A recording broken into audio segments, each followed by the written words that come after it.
Ladies and gentlemen, good morning.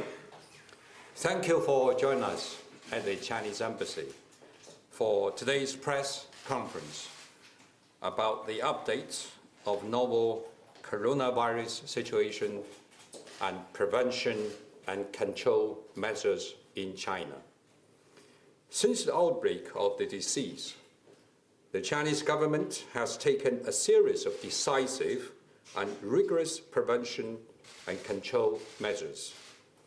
The speed, intensity, and the courage of China's response have been unprecedented in the world. Let me use three Greeks to expound China's actions. First, the Chinese government has attached great importance to epidemic prevention and control. President Xi Jinping has made important instructions on many occasions, emphasizing that safety of life and health of people are the top priority. He also called twice the meetings of top leadership and set up a task force to map out plans of epidemic convention. Premier Li Keqiang, instructed by President Xi, went to Wuhan to lead the anti-counter-virus efforts. The whole nation has been mobilized. Prevention and control efforts have been deployed and strengthened across the country. China has gone all out to fight the disease. At the national level, the relevant government departments are taking up their due responsibility. The military has been mobilized to help. In all places, the counter-virus task forces are led by key party and government officials.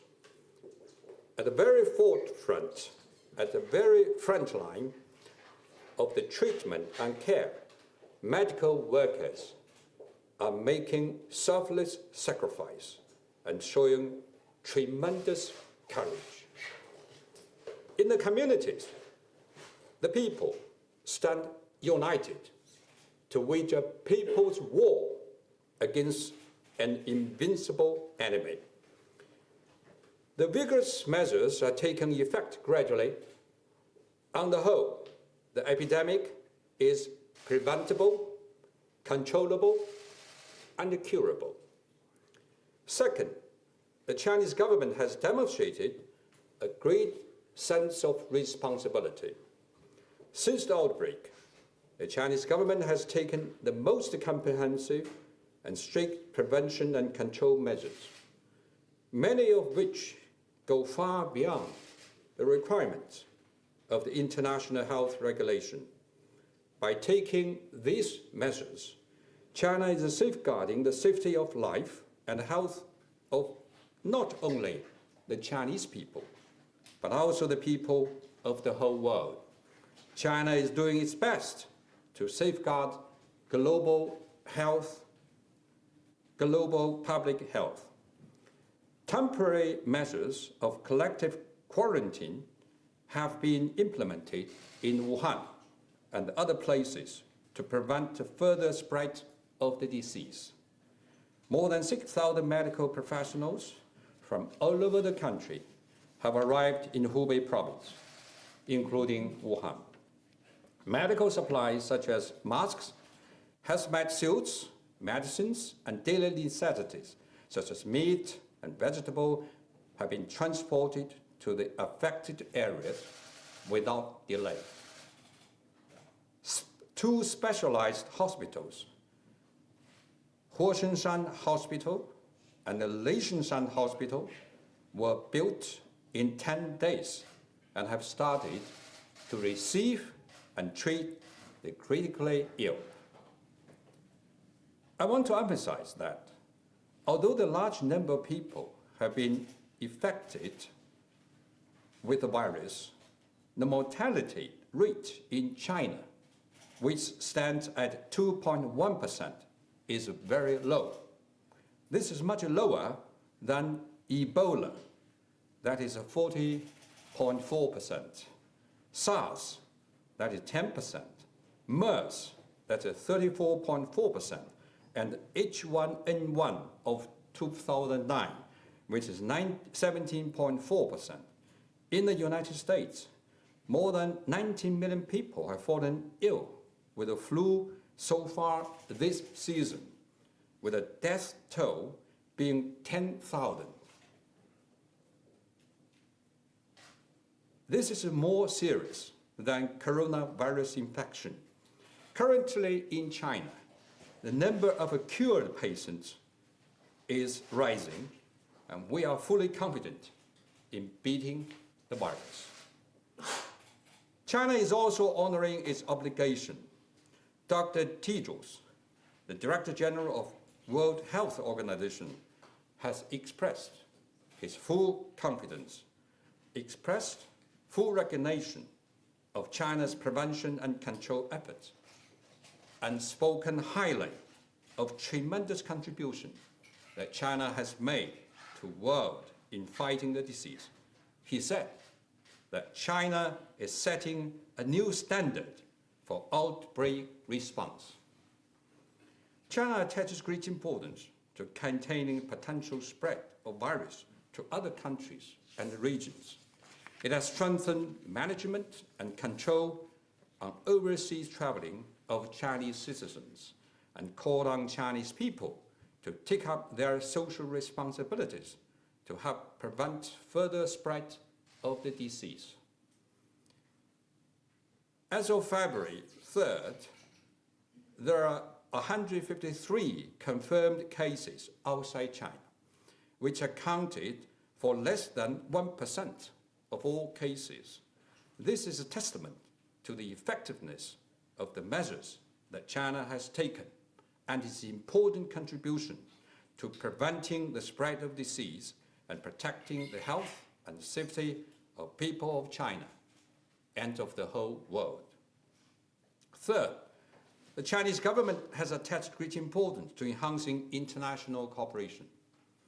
China is open, transparent, and responsible in its cooperation with the world.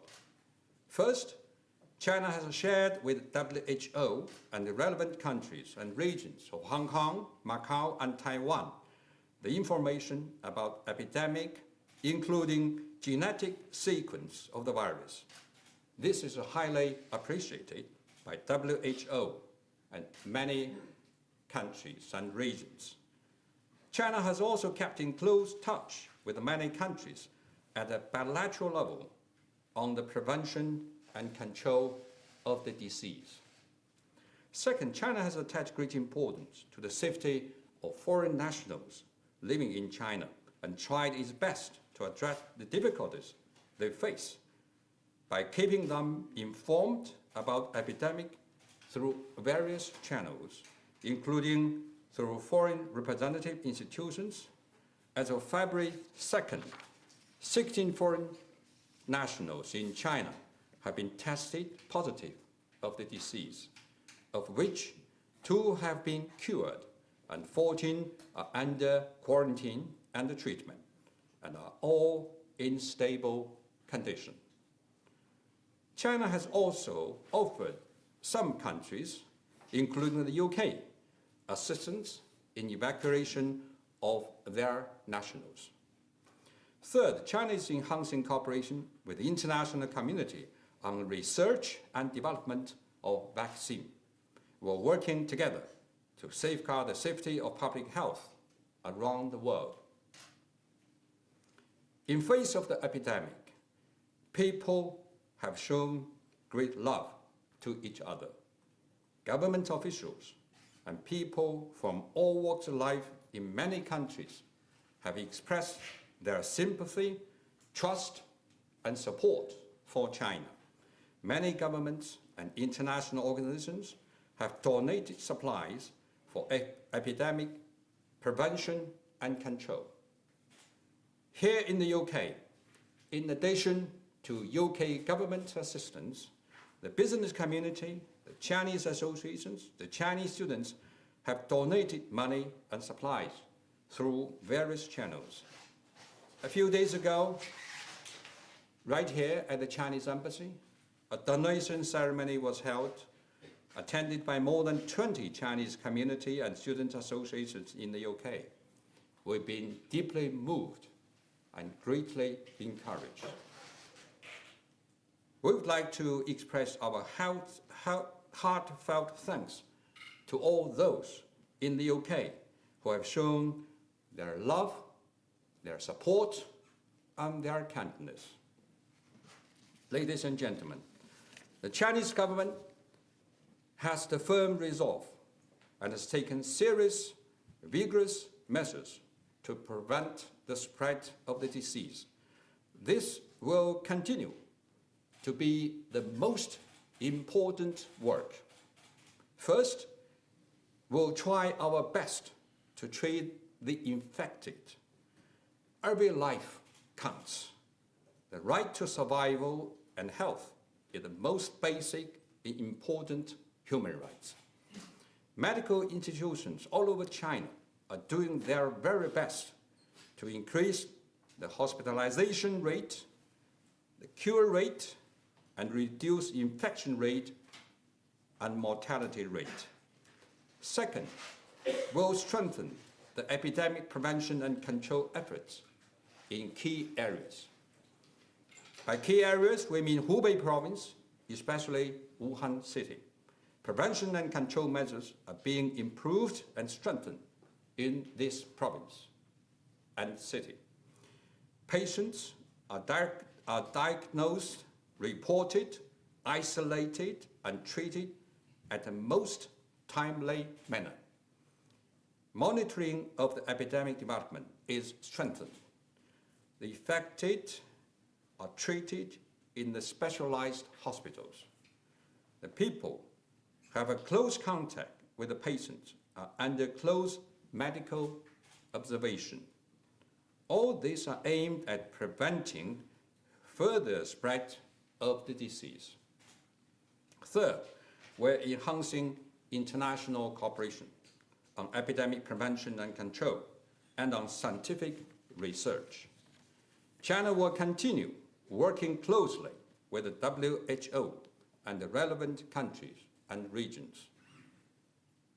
A few days ago, China published multi-language versions of the Guide for General Public to Prevent Pneumonia caused by the novel coronavirus, which has been shared with all countries in the world through social media and other channels at the top speed. This demonstrates China's sincerity to work with the international community to fight the disease. This also shows China's determination to take up its responsibility as a reliable global player. As I understand, researchers from China and the UK and other countries are working around the clock to trace the origin and transmission route of the virus, follow closely its evolution, share relevant data and case information, design prevention and control strategies and measures, and develop new drugs and vaccine.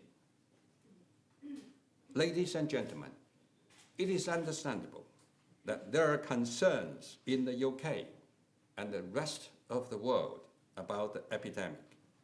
Some people are worried that it might have a negative effect on China's economy or even the world economy.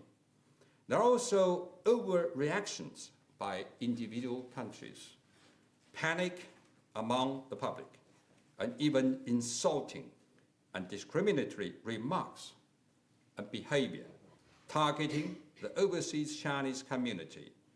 With regard to these issues, I want to stress the following 4 points. First, the impact on China's economy should be seen from a comprehensive perspective. At the moment, the epidemic is having a relatively severe impact on the service sector, including transport, tourism, hospitality, catering, films, and entertainment. But the impact will be short-term and temporary. It will not change the fundamentals of China's economy, which will maintain sound growth in the long run. China's economy is highly resilient and has enormous potential for growth in mid to long term. China has a capability and confidence to minimize the economic impact of epidemic. The World Bank and IMF and the world-respected economists in the world have all agreed that the impact of epidemic on China's economy is temporary, and they have a full confidence in the future of China's economy. Second, understanding the epidemic should be objective and reasonable. The WHO has reiterated that it disapproves of and is even against travel and trade restrictions on China. In recent days, the UK, at the bilateral level, has fully recognized China's tremendous efforts and effective measures in fighting the virus. It also expressed willingness to enhance cooperation with China and do its best to assist China in these efforts. It is our hope that the governments of all countries, including the UK, should understand and support China's efforts, respect the professional advice of WHO, avoid overreaction, avoid creating panic, and ensure the normal cooperation and exchanges between countries. Third, media reports of epidemic should be objective and fair. Coronavirus have been hitting the headlines in many countries, including here in the UK. Many of the reports speak highly of China's counter-virus efforts or offer objective and reasonable advice. We appreciate all this. However, some reports are biased and even maintain malicious slander and disinformation. Rumors and panic are more frightening than the virus itself. Confidence and determination are of vital importance in overcoming epidemic. The issue of public health goes beyond the national borders and requires the joint efforts of all sides, including the media, who should take up their due social responsibility in this battle against the common enemy of mankind. Fourth, we should join hands to oppose any insulting or discriminatory words and behavior. I fully agree with Dr. Tedros, the Director General of WHO, who said, "This is a time for facts, not fear. This is a time for science, not rumors. This is a time for solidarity, not stigma." I believe this is a time for reason and cool-headedness.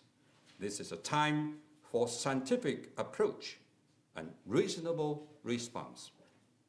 It is my hope that people from all quarters of society will stand up against this challenge and pull together.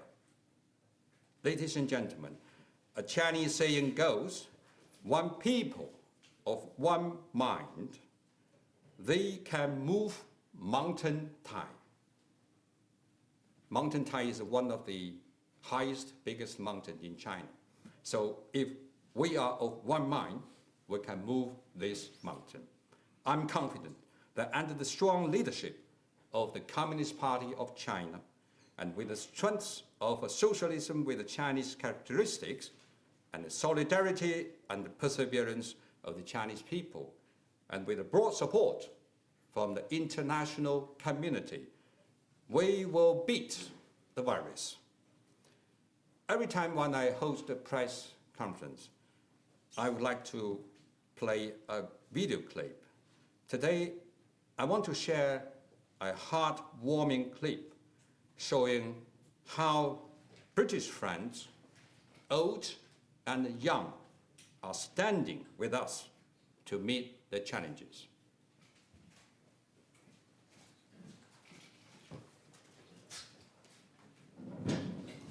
I just received this videotape a few days ago from Belfast. It's very moving.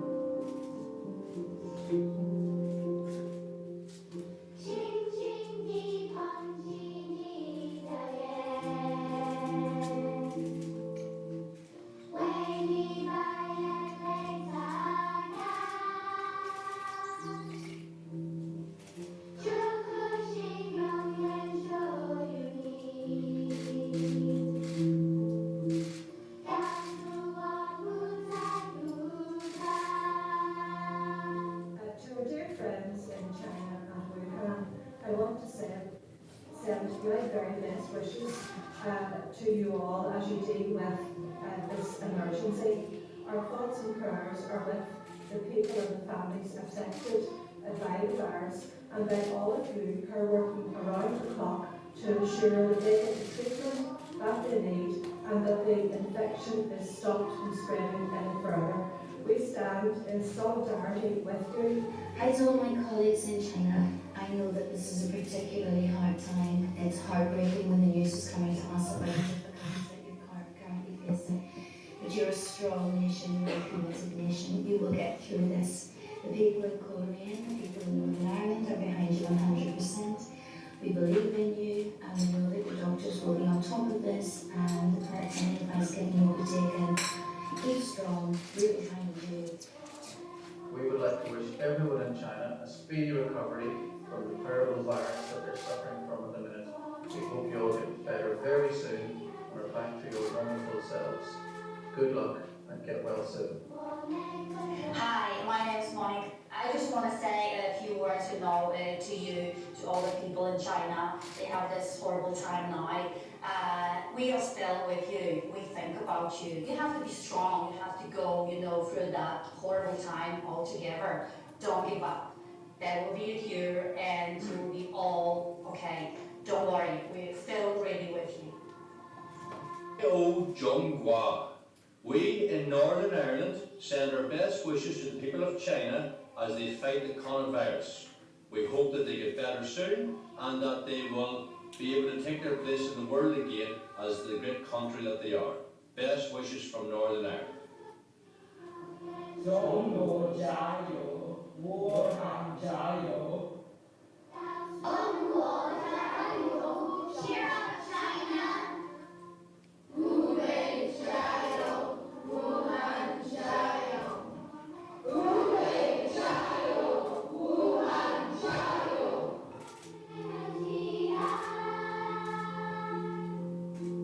我们共同语，我们共追求，我们传承正义和喜爱。 Thank you for watching. Isn't moving and touching. Now I'm ready to take your questions. Yes, Neve. Nove from CGTN. First off, Ambassador, there seems to be a race at the moment to try and find a vaccine for this. You mentioned cooperation with British researchers. Some say they're close to finding a vaccine. Can you just elaborate on how closely you're working with British researchers in that regard and what areas specifically there's cooperation in? Secondly, there are reports that you're unhappy with Boris Johnson's personal lack of leadership towards China on this. Is that true? Are you unhappy that he hasn't personally sent messages of showing his support for China? Since we have so many journalists today, I would say we'll receive one question from one journalist first. Then, if we have time, we can have a second round. Since I didn't notify you at the first place, so I can answer your two questions. But for others, I hope you will stay with one question first. Yes, we have collaborations with the British scientists and Chinese.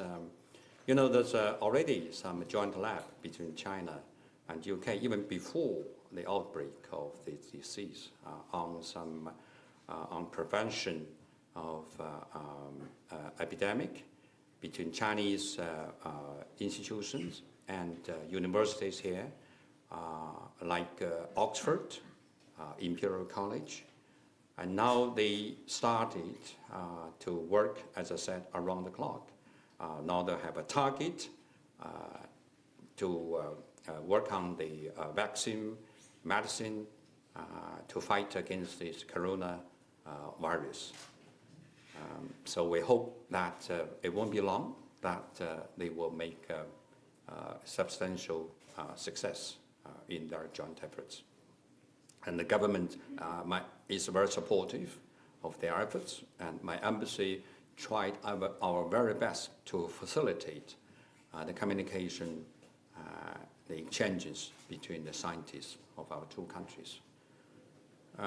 With regard to whether I'm satisfied or not satisfied with the British government response, I would say we are very pleased and thankful to British governments.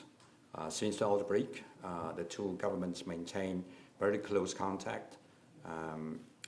Secretary Rob and Cabinet Secretary Sedwell have a telephone conversation with their counterparts, Director Yang Jiechi and for State Council and Foreign Minister Wang Yi.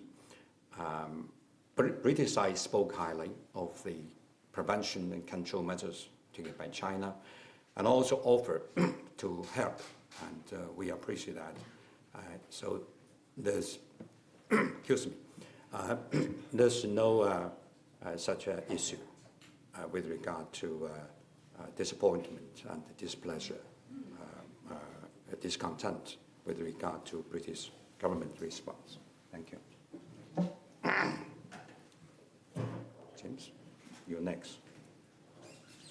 Good morning, Ambassador. James Landau, BBC.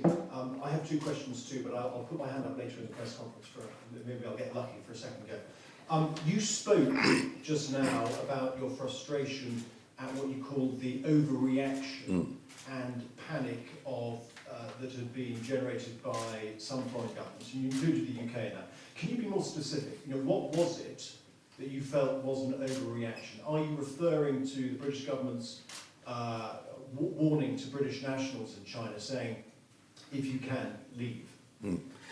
I noticed, yes, you know, as I said, the channel of communication between China and UK on government level is very open, not only on the top level, but also on the working level. I have a very good communication with my counterparts in Foreign Office, including acting under Permanent Secretary, Director Generals, and my deputies and my councillors also maintain daily, almost daily contact with their counterpart. In our conversation, we expressed our position that the measures taken by China are effective, and there should be no panic, there should be no overreaction.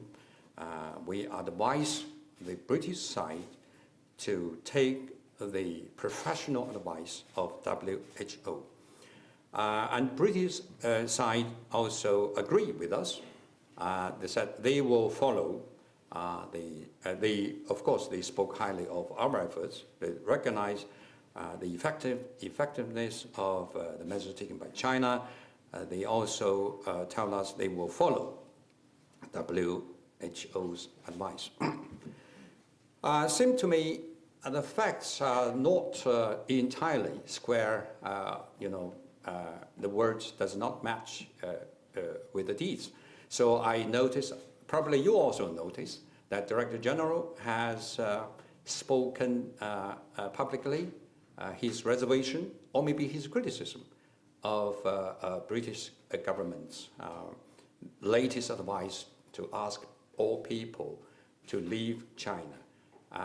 He does not think this is helpful. He does not think this so-called, the word he used, the blanket approach towards the epidemic in China. Because there's a quarantine city and province, but not the whole China is outbreak area. So I think the life is still normal in most part of China.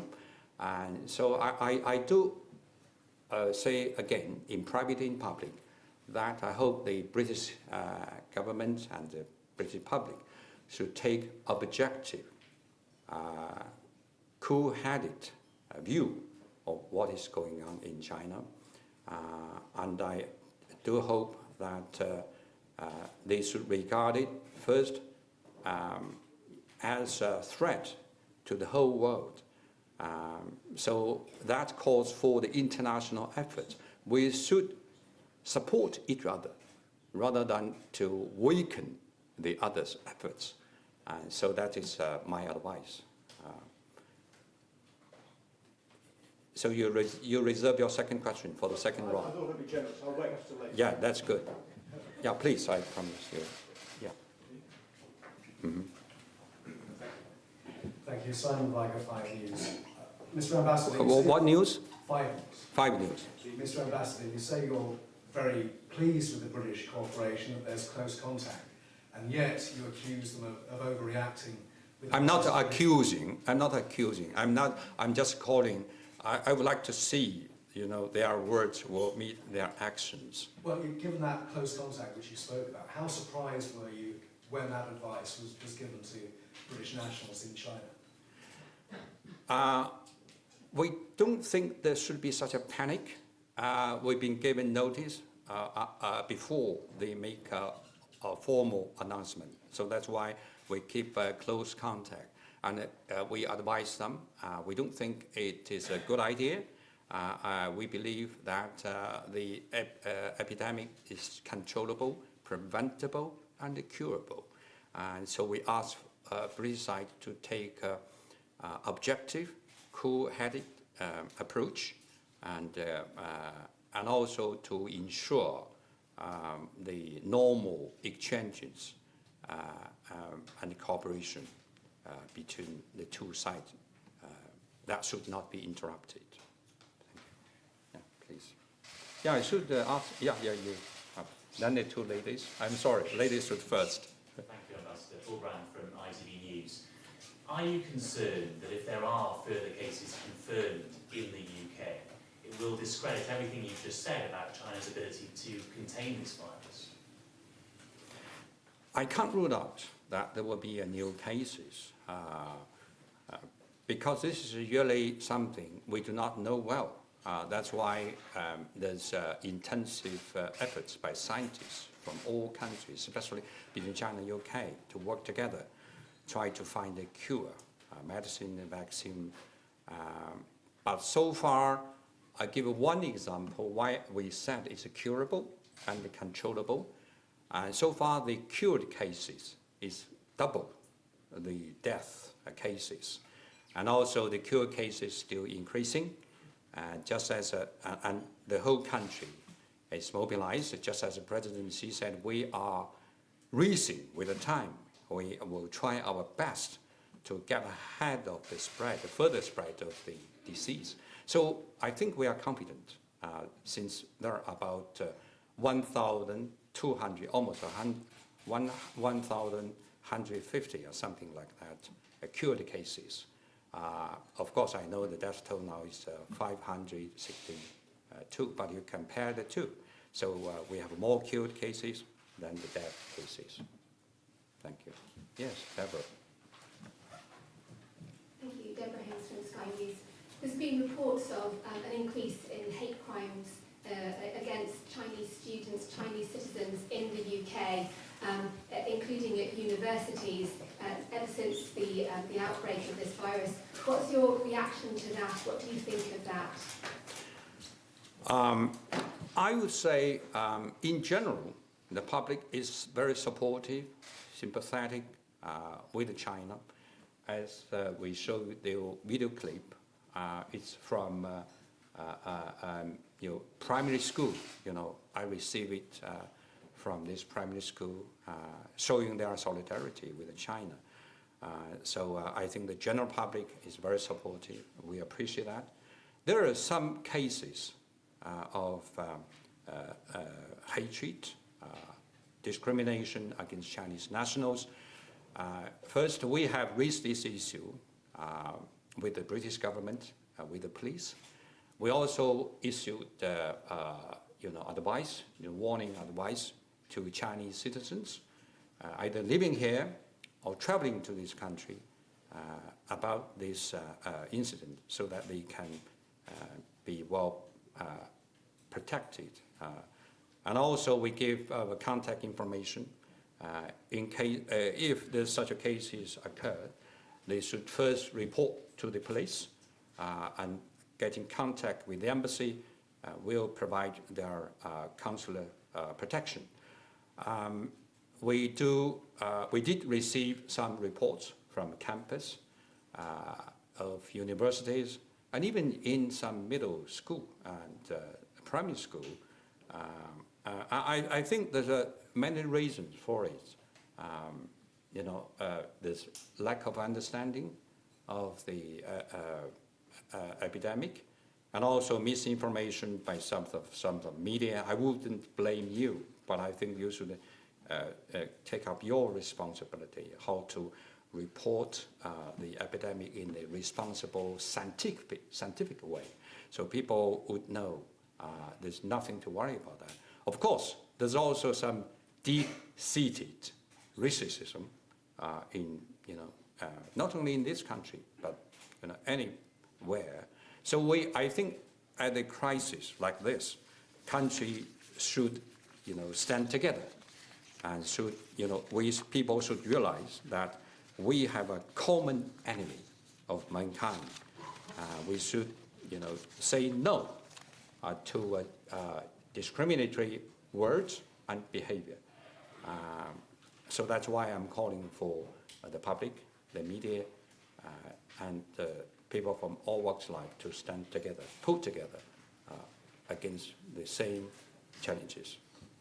I think I should hand back of the room. Thanks, John Allen from Bloomberg. Thanks for holding this today.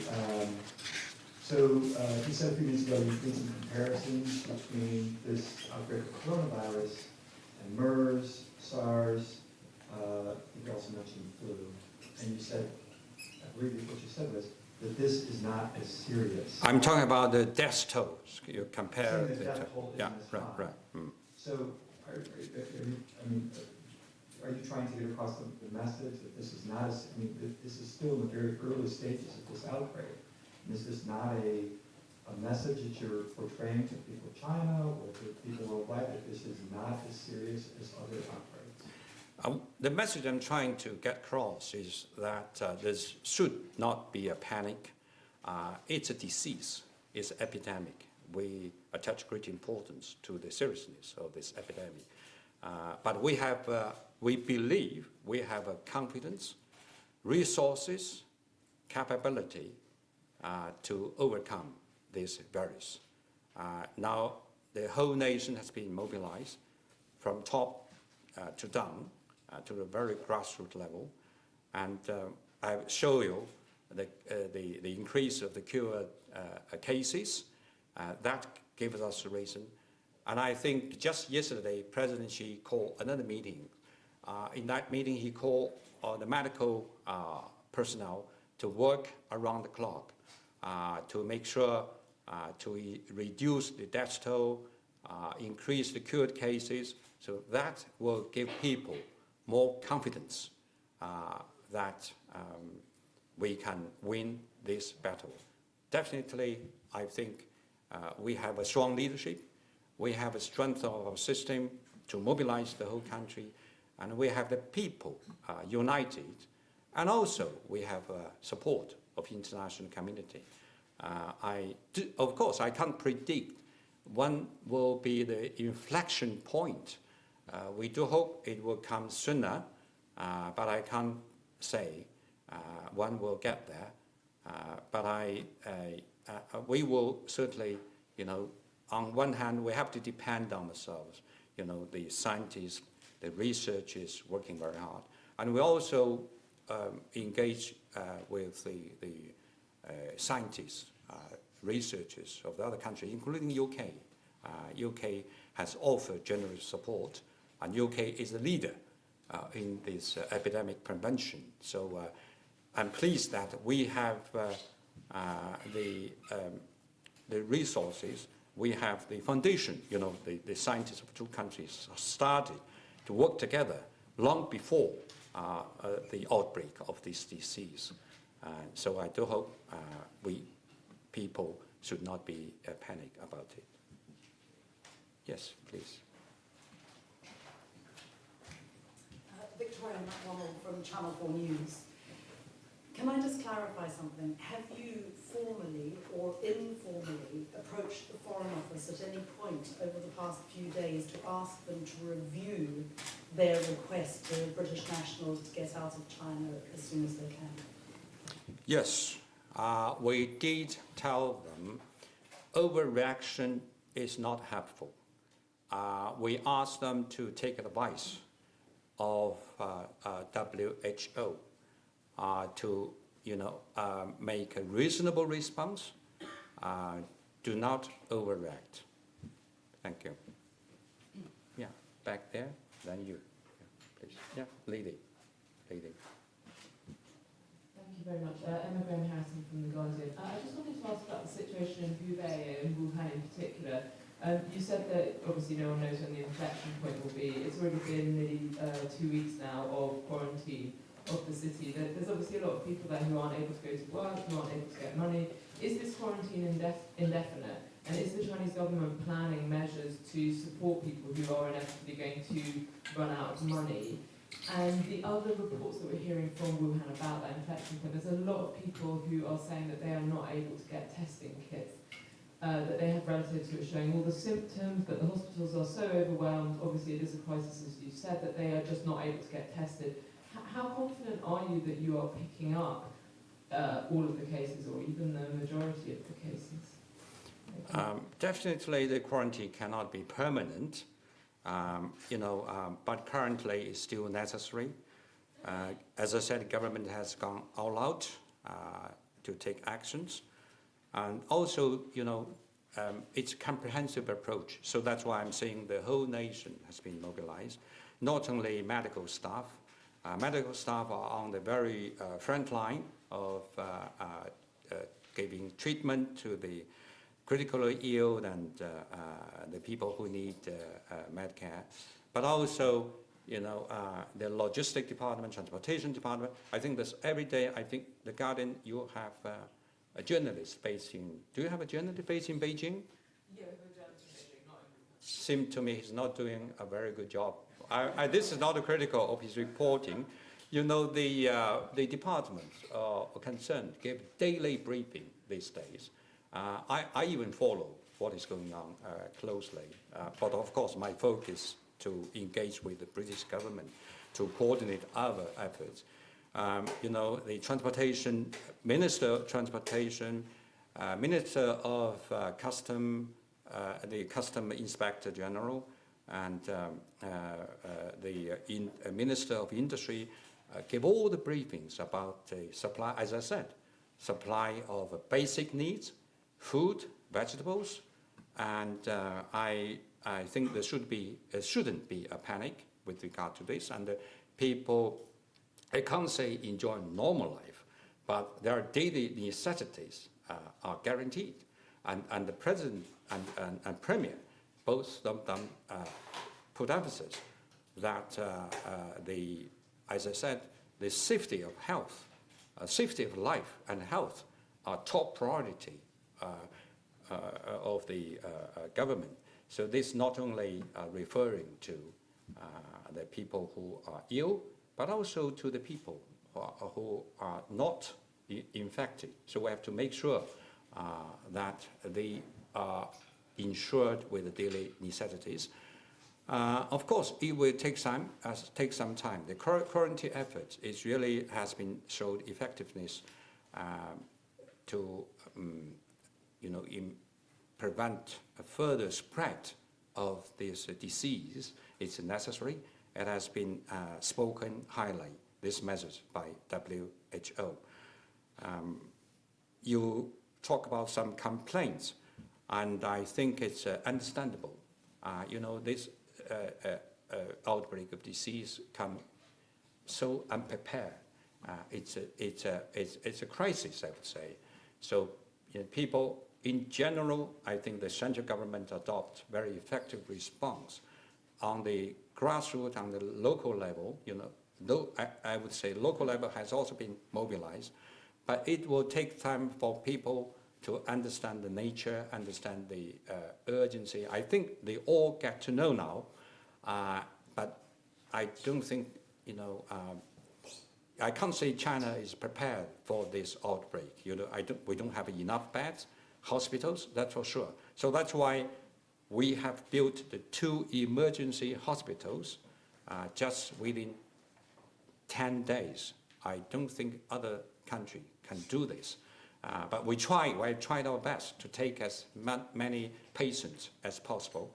And there's also some efforts on the grassroots level in communities. The clinics also made their every effort to take care of the patients. We'll try our best. Yeah, please. Actual returns are going underground at the UK RT. Ambassador, you did say there was economic damage caused by the coronavirus. Is it the case that the biased disinformation you are alleging on the part of media, maybe some of the journalists here, is designed to damage China economically? I hope not. I think on the whole, I read some reports in the local media. They still have a confidence in China's economy. Take, for instance, you know, when you report good things, positive things, I would like to name them. When you have a bad media on China, I try to be cautious. You know, I just give you advice. I think Daily Telegraph carried one piece about, you know, they believe Chinese economy is still resilient. And I think FT also carried some reports. I'm not saying the media in UK talk down China economy. I'm just giving the facts that China economy is resilient. I hope you will also take objective, reasonable approach when report on China. Thank you. Jim, wait for a moment for the second round. People haven't had their first round yet. Yeah, please. Thank you. Clive Cookson from the FT. Mr. Ambassador, how many reports have you had of Chinese citizens in this country who are stuck here, people who may have come as tourists, may have come for the Lunar Festival, not be able to get home because of transport difficulties, may have come for business trips? Is that a significant number? How are you helping them if it is a significant number? How are you looking after them, make sure they have money, accommodation, etc.? We are trying our best to help them. You know, we even, you know, some of people from Wuhan and Hubei got stranded, and the government tried to get a charter flights to take them home. And we are here also trying to get in touch with the people from Wuhan and from Hubei Sea to see if they have difficulties and if they have a request to get home but faced with the difficulties. But many of them told us they would like to stay. They are still have a business. They haven't finished their work here. So we are very open. We try our best to help them. Thank you. Please. Catherine Felt from The Times. There's been some warnings from the likes of WTO about ensuring that the global reaction to the crisis is driven by medical need and not political need. And I wondered if you had any sense of any countries taking a more political approach. I'm thinking in particular of the context of the trade dispute with the US and the fact that the travel advice issued by the British government came hot on the heels of similar advice from the US. You are absolutely right. There are some people who try to take advantage of this for political gains. We have expressed our resentment and opposition to some American politicians when they try to make irresponsible remarks and try to take advantage for their political gains. We don't think it's in the interest of the United States, not to say it's damaging to the collaboration between the two countries. I'm confident that the two sides will continue to work together to implement the Phase 1 economic and trade agreement, because as I said on several occasions, this is a good agreement. It's beneficial not only to China and US, but also to the world. Of course, you need the two to tango. So we are committed to implement this agreement, and I hope the other side will do the same. Thank you. Yeah, one hand here. Thank you, Ambassador Ben Kentish, LBC. It's been reported this morning, Ambassador, that you had some concerns about Boris Johnson's failure to engage with the Chinese government directly on this issue. So I wonder if you could say a little bit more about that. And secondly, what are you hearing about the advice that was given to British citizens to leave China? As you said, that's against WHO advice. What's your sense of why that advice was given by the UK government? You asked two questions, and I can only answer one, then come back to you. Otherwise, I can't face the keep pressing from James. With regard to Prime Minister, I think the channel of communication is good, and he held a Chinese New Year reception at number 10. Both he and my wife were invited. We had a good conversation.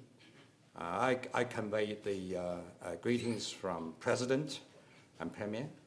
As a matter of fact, when he was elected, Premier Li sent a message of congratulations. And I take this occasion to convey greetings from the top leaders from China face to face. And he also reciprocated his greetings to Chinese leaders. And he told me he is still committed to the golden era of China-UK relations. So it's a very affirmative commitment. I think the channel of communications between our two governments are very good. As for your second question is not that difficult to answer. I think you have to ask the Foreign Office or maybe Foreign Secretary himself what is the reason for him to give this advice. I can't read their mind. I can only say my advice is do not overreact. Thank you. Yes, please, back there, James. I remember you. Thank you. Sophia Yan with the Daily Telegraph. I just want to clarify something. I'm really in Beijing, just in London for 2 days. You said that life in China is very normal, but that's not necessarily the case. I've traveled through many cities in the last few weeks as this outbreak has occurred, and the cities are shut down, even ones outside of the official quarantine zone. Public transport's being closed, people are afraid to go outside. Foreigners are leaving, so what you said before isn't really true. I just wanted to make that clear. What I'm saying that you can't regard the whole country as the same situation in Hubei and Wuhan. Yes, of course. The whole country is different. Other countries, you do not need the whole nation to be mobilized. I'm not saying everything is normal in China. I'm just saying you shouldn't overreact to what is going on in Hubei and Wuhan as you take the whole China as an epidemic zone. So do not overreact.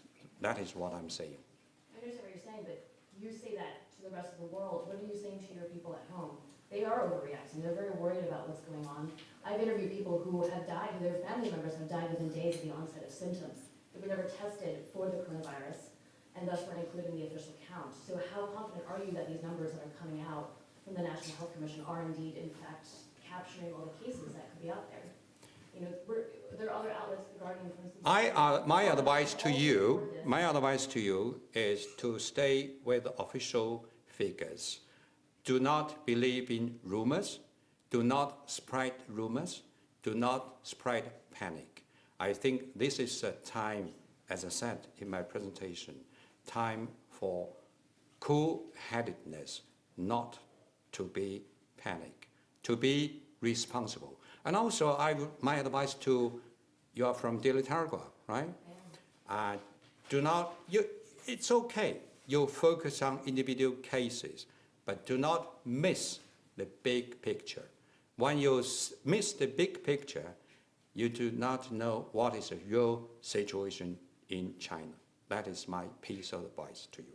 Thank you. I never actually got to ask my question. I think you're overdone your question time. I wanted to make a comment to clarify what you were saying. I haven't had a chance to actually ask my question. I wanted to know what kind of directives the central government is giving to local governments, because a lot of provinces and cities are also implementing basically quarantine situations, even if the city itself has not announced as such. They're shutting down public transport, they're closing down roads, there are temperature checkpoints, you know, there are compounds that aren't letting people back in if they've traveled anywhere in the country for the last 14 days. So where are these actions coming from? Are they locally, are they coming from a local government perspective, or is the central government asking local officials to do this? I can't rule out that some local government overreact, to this. But generally speaking, the government should take up their responsibility. As I said, in all places, the key party and government officials now lead the task force to address this crisis. That is their responsibility. And the instructions from the central government is very clear. I think President called twice the top leadership meeting, that is the standing committee of the political bureau. It's very rare, in China's history to have twice meetings at such a short period of time. And he called another meeting yesterday. That is a direction, that is a directive from the central government. I hope you will read them word for word, sentence for sentence. That's clear, that's a period, that's instructions from central government. We ask the local government to follow the central government instructions. And of course, if the local government fail to implement their duties, including officials, they will be, be accountable for their misconduct, that's for sure. We just run out of time, and since I promised you, Jim, for your second question, you have the final question. Thank you very much, Ambassador. Some people have said that this crisis has shown both the strength and weakness of the Chinese one-party state. On the one hand, the astonishing mobilization of resources in a very short space of time, the 2 emergency hospitals that you referred to. But equally, the Chinese Politburo Standing Committee has referred explicitly to the shortcomings and deficiencies of the initial response. In other words, the lack of transparency, the blame culture, the desire to close it down rather than actually get to grips with this virus very, very quickly. So how do you respond to that challenge? How much does this crisis challenge the political model of the Chinese state? First, I should correct you. China is not a one-party state. We call China is a country led by the Communist Party, but we have 8 democratic parties working together. So I recommend you to read some basics of China's political system. And they are also very active. You know what I mean? They are also very active. They are very active. Many of the members of the Democratic Party are top scientists. They offer their opinions. They advise the government what to do, in fighting this virus. I'm pleased you recognize the strength of the system, but we also would say no system is perfect. I don't think you can say in a very affirmative way that the British system is perfect. It takes you 3 years to figure out the Brexit. I do not want to be critical, but I think every system has a room to improve. So that's why I'm always saying the largest room on earth is the room for improvement. And as you said, I'm pleased that you read very carefully the press release of the top leadership meeting that we recognize there are shortcomings, there are rooms to improve so that we can do a better job in the future. And you are right, this is a challenge, but that is not, maybe we have a different understanding of the challenges. My understanding of challenges, it will challenge us to improve our work, to improve our system. But we are very confident with our system, as I said at my opening remarks, that it were not for this system, I do not know what kind of situation we'll be faced with. If you imagine if a similar situation happened in UK, I do not know. I would not try to second guess what I are going to do with regard to this situation. Thank you very much. Thank you for your coming to the embassy. I look forward to seeing you in the future. Thank you.